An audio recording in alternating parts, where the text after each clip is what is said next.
I'm sorry. I'm just like really, I'm in this moment right now. This is crazy. Sorry. People don't really know how much what it does to you when something that you love is taken from you and thrown away like it don't even matter, and then they move on with their lives and you're stuck. You're stuck.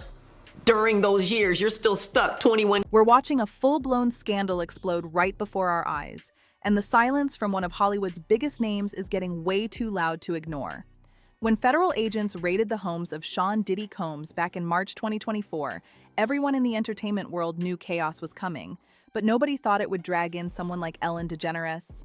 Her once spotless image had already been bruised by past workplace drama, but now, with Diddy sitting in a Brooklyn detention center facing charges of racketeering, trafficking, and coercion, those old clips of Ellen giggling with him on her show suddenly feel way darker. The question isn't just what Ellen knew, it's why she's staying completely silent now. And the timing? Explosive. Just days after Diddy's arrest, Joe Rogan threw out a shocking observation on his podcast that set off a frenzy. I think there's so many fucking powerful people that are on those lists. There's so many powerful people that went and partied. Air quotes, partied. And how many of them went to the Diddy parties? Have you been paying attention to the trial? Ellen's name keeps surfacing in talks about Diddy's notorious parties, but not a single mainstream outlet is calling her out for answers. It's wild. Other celebs have rushed to cut ties or drop statements, but Ellen, she's gone completely quiet. And when you look back at those moments, her teasing jokes with Diddy about his after parties, or that 2016 tweet where she called him Cuddle McSnuggle stuff, those laughs don't hit the same anymore. They sound like clues to something way more serious. Now rewind to that 2018 Ellen DeGeneres show interview. Ellen grins as she teases Diddy about showing up late to her party. Diddy laughs, saying he's always fashionably late. Then comes the line everyone's replaying now. Once you get there, the party really starts.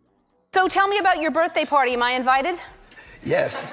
Yes, you're definitely invited. I invite you to all my parties. You just haven't seemed to show up to No, any well, of them. is it on the East Coast? Yes. Well, that's why. Why don't you have one here on the West Coast? Because I work all the time. Okay, well, maybe I have one at your house. Where's that?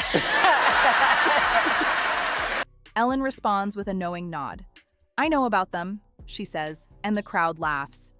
But now, that little moment doesn't seem so funny. It feels like a hidden message, especially since prosecutors now claim those after parties included private floors, locked doors, and things that went way beyond ordinary Hollywood mingling.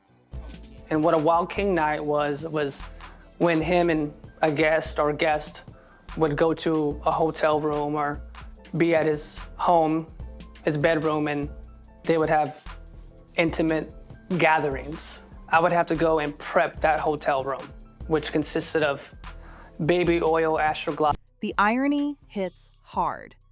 Ellen built her entire empire on kindness, on being the safe space in Hollywood. Yet now, she's being linked to a man whose name has become tangled up in some of the most disturbing allegations of exploitation out there. And it's not just one old clip haunting her.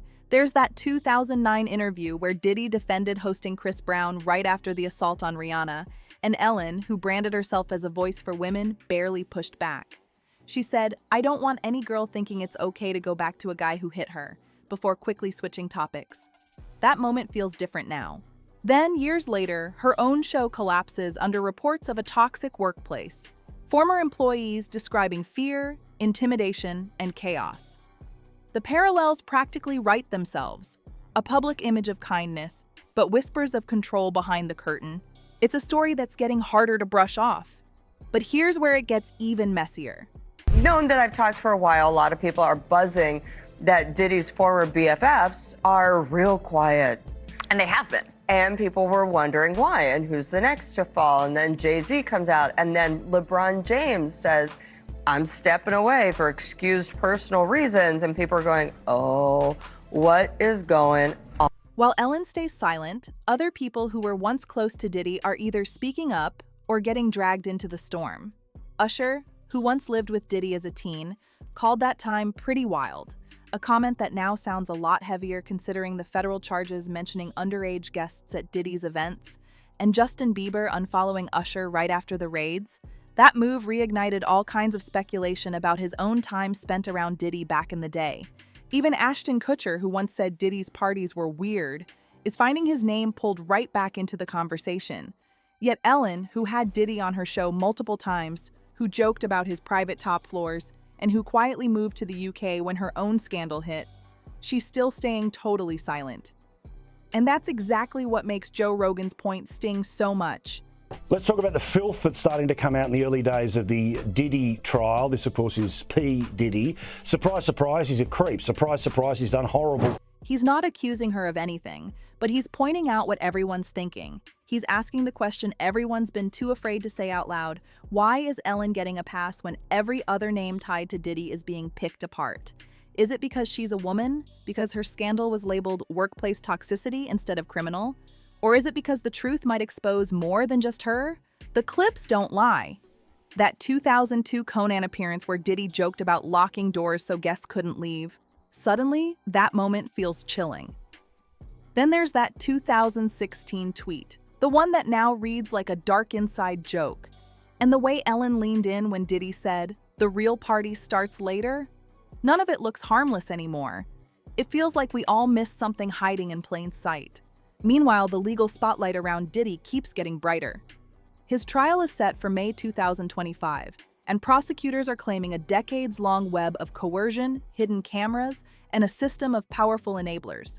Over 100 accusers have now stepped forward, according to attorney Tony Busby, spanning stories from the late 90s all the way to today. Yet somehow, as the list of names expands, from music moguls to top-tier celebrities, Ellen's name barely gets mentioned in the mainstream. Is that a shield of protection? Or could it be something much deeper? And here's the twist that ties it all together. Well, the things that I experienced with him were monster-like. That stuff almost destroyed my life. Remember that BuzzFeed expose that blew open Ellen's own empire? Staffers described a workplace where speaking up wasn't just discouraged, it was punished, where fear and silence ruled everything. Sound familiar? Because that's exactly how insiders describe Diddy's circle, a place where loyalty was demanded, silence was expected, and power kept everything hidden. Sure, Diddy's accusations are criminal while Ellen's were just professional, but the pattern, the way power protects itself, silences voices, and buries truth, looks frighteningly identical. And then there's the timing of her big exit. Ellen and Portia de Rossi packed up and moved to the UK in 2022, calling it a fresh lifestyle change. But let's be real, the timing couldn't have been more suspicious. The move happened just as the Ellen DeGeneres show's reputation was crumbling, and Hollywood started asking tough questions about who really enabled what behind the scenes. Coincidence? Maybe. But in the court of public opinion, timing says it all. Especially when you've spent years laughing alongside a man now accused of running a trafficking ring, and when your only response after his arrest is total silence. That quiet speaks louder than words. Now let's talk about those parties. This accuser says he's already listed as John Doe in a civil case against Combs. So talk about how that could impact this investigation now that he's also has identified himself too. Yeah, so the only impact that I can see on this investigation will now be that law enforcement will know who to speak with. But he already reached out to law enforcement in Florida that's been working in conjunction with LA where the alleged crime is. Because this story is bigger than just Ellen and Diddy. It's about a whole Hollywood ecosystem. The famous white parties in the Hamptons, the glowing Beverly Hills mansions where torches burn nonstop day and night. The guest lists read like a roll call of A-listers. Leonardo DiCaprio, Jay-Z, Kim Kardashian, Justin Bieber, the biggest names around. Many of them have been questioned about their ties to Diddy. Some have tried to quietly step back, while others just keep their mouths shut. But Ellen?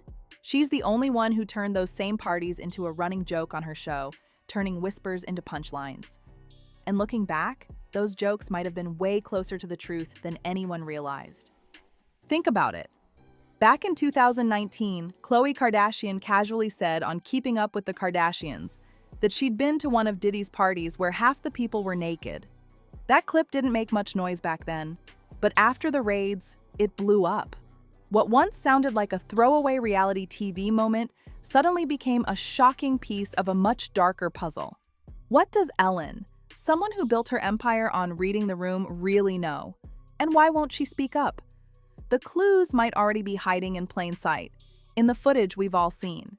Like that 2009 interview where Diddy defended Chris Brown and Ellen, despite her massive platform and so-called values, gave him only a light scolding before moving right along.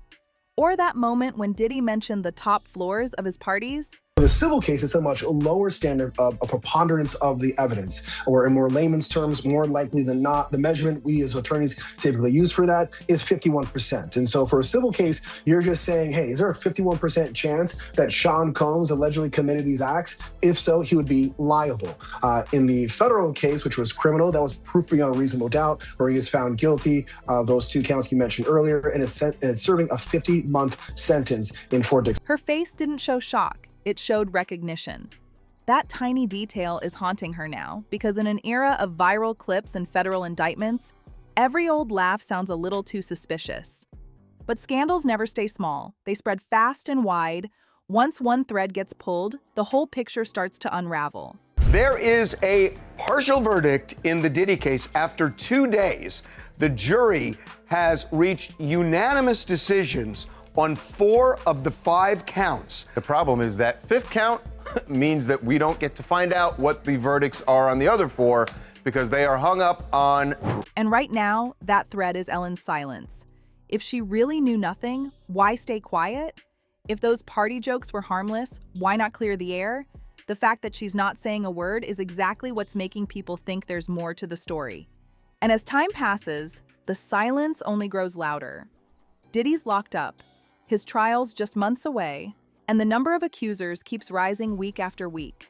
Meanwhile, Ellen's living in the UK, posting pictures of her garden while the internet keeps digging, replaying every old clip, every tweet, every moment she and Diddy laughed together on screen.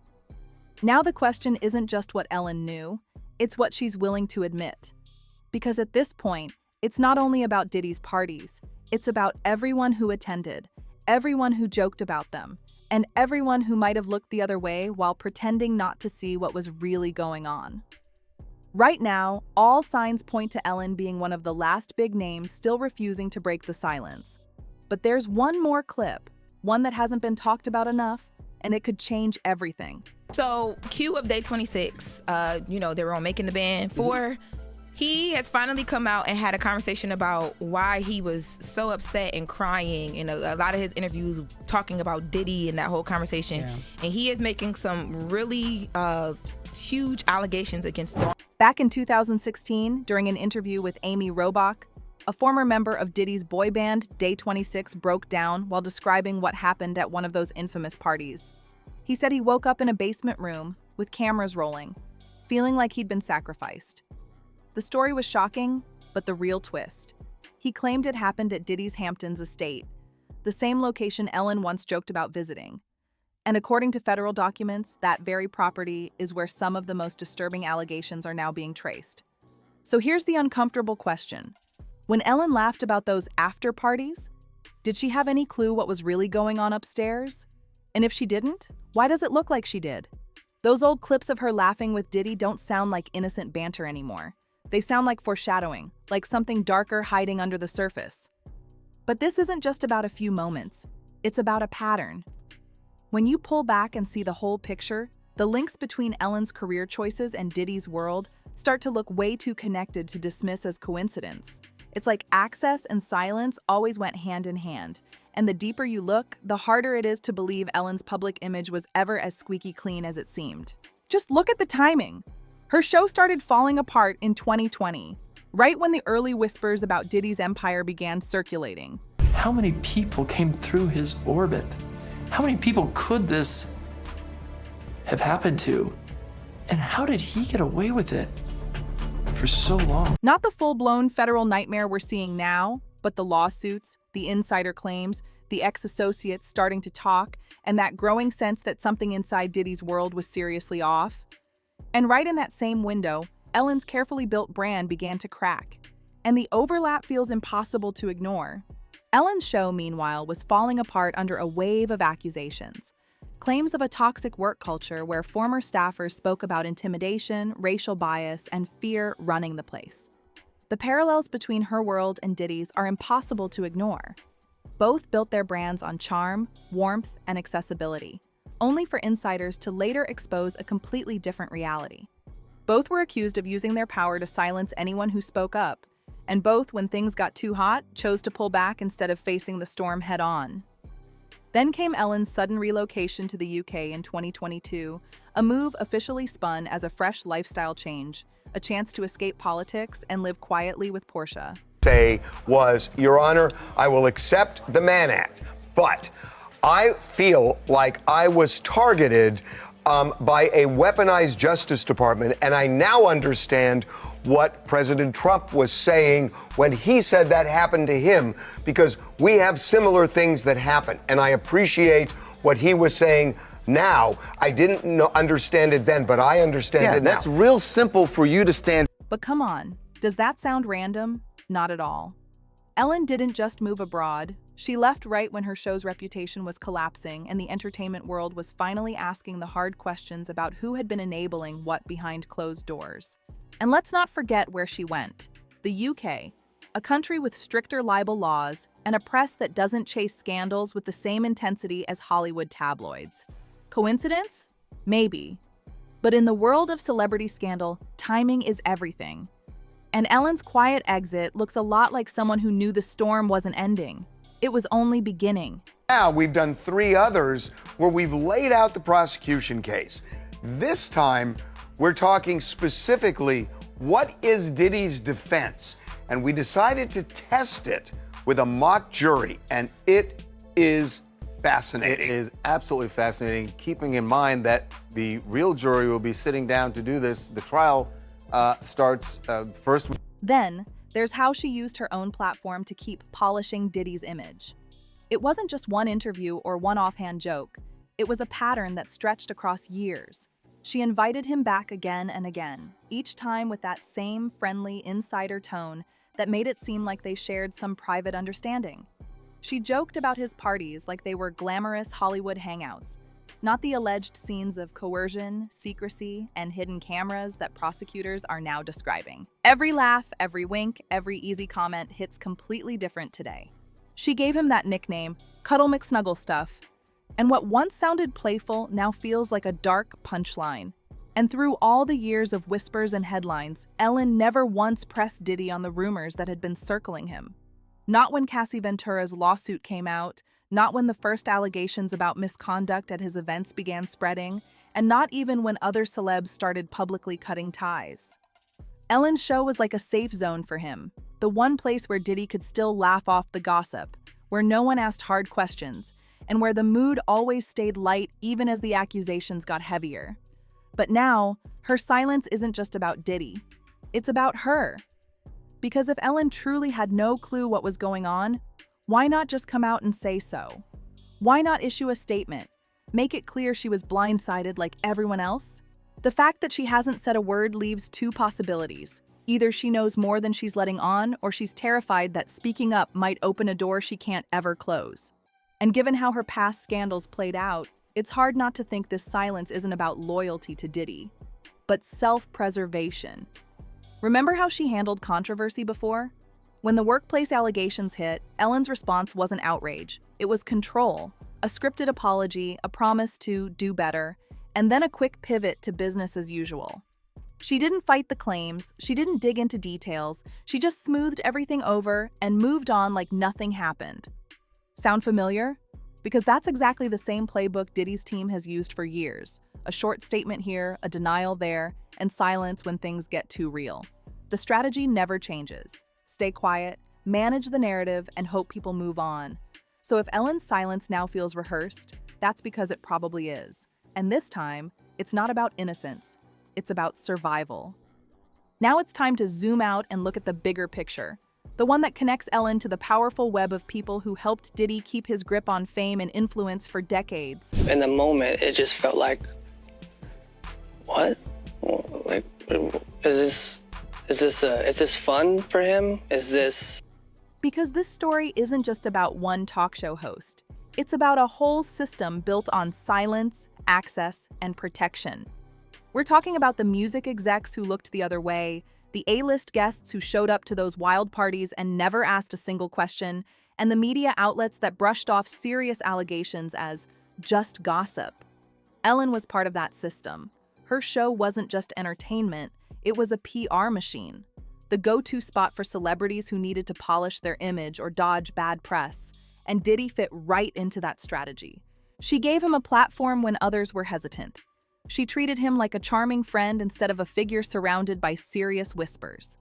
And by doing that, she helped feed the illusion, the myth that Diddy was just a larger-than-life mogul, not someone accused of running something far darker behind the glamour. This is the flight where Diddy said to her, she testified that he showed her a video of a freak-off that she participated in and said, if you don't participate in another freak-off when we get to New York, I'm going to put this video out. I'm going to send it to your mother. And that's coercion. She testified to that. If the jury believed her, that's coercion. They would have cast. But here's what makes it even more shocking. Ellen wasn't just any talk show host. She was one of the most powerful women in all of entertainment, the one who branded herself as a champion of kindness and accountability. Yet when it came to Diddy, she never once used that voice to ask the real questions. Not when the first lawsuit surfaced, not when the raids happened, and not even now, with federal charges stacking up and accusers multiplying by the week. Instead, she stayed silent. And in the court of public opinion, silence isn't neutral. It's loud. It says something. So what happens if the truth finally breaks through? What if somewhere in that mountain of evidence, those texts, those clips, those witness statements, there's something that ties Ellen to Diddy's world in a way she can't laugh off or ignore? Because at this point, this isn't about old jokes or harmless banter anymore. This is about federal charges, racketeering, and decades of alleged coercion and exploitation. And Ellen's name is sitting dangerously close to that conversation. If Ellen's name ends up getting pulled into this storm, if it turns out she knew more than she ever let on, or if people start seeing her as someone who helped Diddy keep up his clean image, then her career isn't just at risk, it's finished. And deep down, she knows it. That's why her silence feels so heavy, because Ellen isn't just dodging a scandal anymore, she's dodging a full-blown reckoning. A reckoning that could destroy not only her public reputation, but the entire story she spent decades selling. The image of the kind-hearted host, the safe space in Hollywood, the calm voice in a city built on chaos. But let's be honest, if the last few years have shown us anything, it's that the loudest voices preaching kindness are often the ones hiding the biggest secrets. And Ellen, she's not preaching anymore. She's not talking at all. But scandals have a funny way of dragging everything into the light sooner or later. And that light is starting to burn brighter by the day. Diddy's trial is coming fast, more witnesses are stepping forward, and the internet's not letting go of those old clips. Every single day that Ellen stays silent, the questions only grow louder, the theories wilder, and the pressure heavier. Because when the truth finally hits, silence won't save her, it'll expose her. Did she know? Did she look the other way? Was Ellen part of the machine that kept Diddy's secrets buried for years? Because if she was, then this fallout won't just land on her. It's going to shake Hollywood to its core. Every celebrity who laughed off the whispers, every executive who pretended not to see, every fan who chose the myth over the truth, they'll all be part of the reckoning too. And that leads us to the question almost no one's asking, but absolutely should be. What if Ellen wasn't just a bystander in Diddy's story? What if she was one of the key players holding the whole illusion together? The clues are all there. The clips, the jokes, the timing, the endless silence. It all points to something way bigger than a few awkward interviews. It points to a system built to protect power at any cost. This is a world where influence buys immunity, where image trumps integrity, and where the truth only leaks out when the walls finally start to crumble. And right now, those walls are cracking fast. Diddy's trial is coming, witnesses are talking, and Ellen's silence is starting to sound less like peace and more like panic. Because here's the reality. Ellen's silence isn't just about Diddy anymore. It's about her, about what she's willing to risk to keep certain truths buried, about whether the woman who built an empire on kindness was ever truly kind at all. And if the answer turns out to be no, then this could become one of the biggest scandals Hollywood has ever seen. But what do you think? Do you believe Ellen's silence is just coincidence? Or is she hiding something explosive that could blow this entire story wide open? Drop your thoughts and theories in the comments below. Don't forget to like, subscribe, share, and comment, because this story is far from over. Stay sharp, stay curious, and remember, sometimes the loudest truths are the ones no one dares to say out loud. Until next time.